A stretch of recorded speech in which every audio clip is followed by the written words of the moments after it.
Welcome to my channel Prasanna life style. ఒక పొయ్యి వెలిగించుకొని అలాగే ఒక గిన్నె పెట్టుకొని ఆ గిన్నెలో కొన్ని వాటర్ పోసేసి ఆ వాటర్ కాగేటప్పుడు కొంచెం ఉప్పు వేసేసుకొని ఆ ఉప్పు కూడా కొంచెం కరిగినట్టు అయిపోతుంది కదా. తర్వాత పాస్తా తీసుకోండి, మీకు ఎన్ని కావాలంటే అంత. మేమైతే ఒక చిన్న గిన్నెలో తీసుకున్న తర్వాత అవి బాగా మరిగిన తర్వాత పాస్తా వేసుకోండి. పాస్తా వేసుకున్న తర్వాత కొంచెం ఆయిల్ వేసేసుకొని ఒక్కసారి అట్లా కలిపేసి మూత పెట్టేసుకొని ఒక 5 to 10 minutes ఉడికించుకోండి. ఉడికినట్టు మీకు తెలుస్తుంది కదా.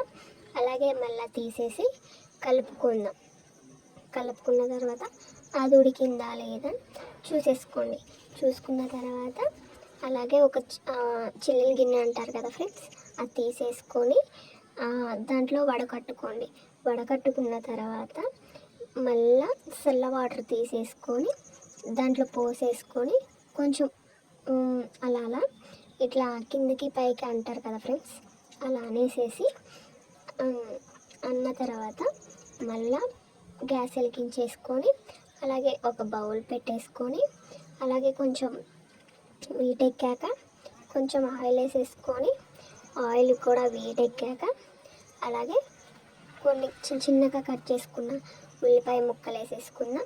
అవి కొంచెం రెడ్గా వచ్చాక అలాగే కట్ చేసి పెట్టుకున్న పచ్చిమిర్చి కూడా వేసేసుకున్నాం. అవి రెడ్గా వచ్చేసాక కట్ చేసి పెట్టుకున్న పచ్చిమిర్చి కూడా వేసేసుకుందాం. అవి కొంచెం ఫ్రై అయ్యాక బాగా కొంచెం రెడ్గా వచ్చాక అలాగే కొంచెం సాల్ట్ అలాగే కొంచెం పసుపు వేసుకుందాం. ఒక 5 to 10 minutes బాగా ఫ్రై చేసుకుందాం.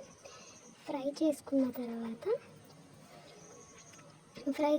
తర్వాత అలాగే కొంచెం కరివేపాకు అయితే వేసేసుకుందాం. కరివేపాకు వేసుకున్న తర్వాత అది కూడా ఫ్రై అయిన తర్వాత అలాగే టమాటాలు కూడా వేసేసుకుందాం.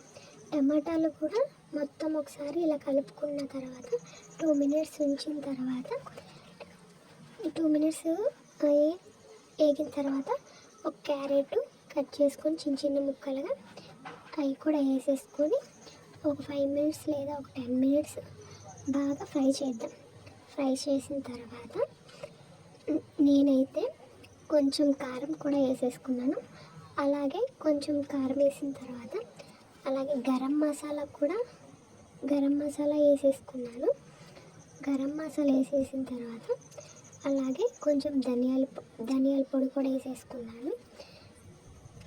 ధనియాల పొడి కూడా వేసుకున్న తర్వాత 5 to 10 minutes బాగా కొంచెం పచ్చివాసన పోయేటట్టు ఫ్రై చేసేసుకుందాం.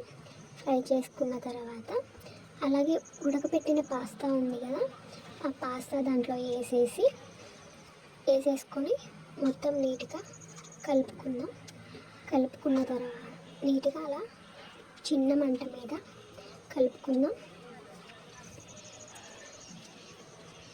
కలుపుకొని వేరే బౌల్లోకి వేసేసుకొని వేరే లెవెల్లో ఉంది ఫ్రెండ్స్. మీరు కూడా ఒకసారి ట్రై చేసి ఎలా ఉందో కామెంట్ సెక్షన్లో కామెంట్ చేయండి ఫ్రెండ్స్.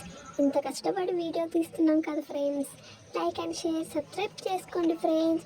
మీకు నచ్చితేనే friends. I love you, bye. ఇంకొక వీడియోలో కలుద్దాం.